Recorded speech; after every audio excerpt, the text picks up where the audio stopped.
the other thing as well that I wanted to talk about was like the whole like after your birth thing. Like, obviously, it's like people always ask as well. Like it's dead. Like see the questions you get asked for people. I'm like it is more like kind of personal-ish stuff, and it's like oh, what if you like poop when you're delivering your baby? And I'm like, well, then you poop, they scoop it away, like it's not a big deal. I'm not too, I'm not too worried about that. Or they're like, oh, you're gonna like shave, and I'm like, well, I can't reach, so I'm blind shaving. But again, I've heard like they don't really care.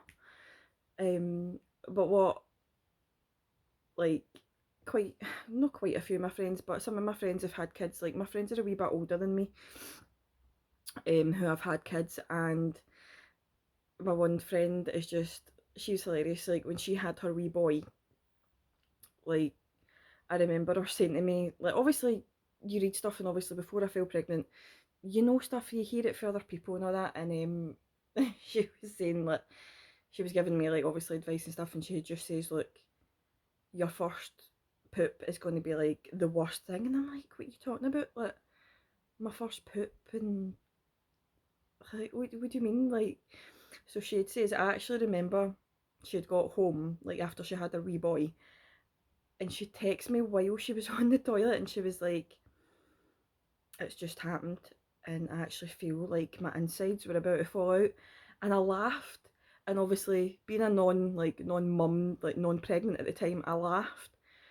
But now the more I keep like thinking about it, I'm just like, God, is she going to be right? Like, is it going to feel like my insides are falling out?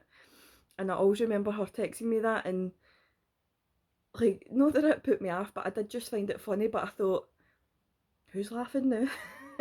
It's me, aye. And I just keep thinking about her message, and I'm like, is it really as bad as what she says? And like, she can take pain. Like, she's some woman, do you know what I mean? Like, she's a strong woman, and for her to say like that was the worst thing ever, and I actually thought that my insides were about to fall out, I was like, that's funny. Now I'm like, what if they actually do fall out? Like, am I going to be able to cope? Like, what did I do? Did I just sort of stuff them back in? Will I be alright? Like, I really, really don't know, but I always go back to her text and I just think, God, I was laughing then, but obviously it's my turn now, and she can be the one to like laugh back at me. Um, but I mean, it's all part of the process. Like, totally get it. Like, it's again like your first like pee and all that. Like, again, if you've got some stitches or whatever, it's gonna hurt. Like, you've just gave birth to a human being, like a tiny human being. You can't just expect it to be like perfectly fine after that. I can assure you, like, I know that this is going to be like really bloody sore, and pardon the pun, bloody there, but um, I know it's going to be sore. I know it's not going to be a walk in the park, and I know it's going to take a wee while for my body to get ready. But I'm just thinking, the more I just keep thinking about it, I'm like, what if I'm not, like, all my organs not just fall in the toilet? I just like scoop them back up and put them back in. I don't know. God help me, man. Like when our wee boy, our wee boy comes and I go for my first poop, I'll probably be too scared and I'll end up holding it in.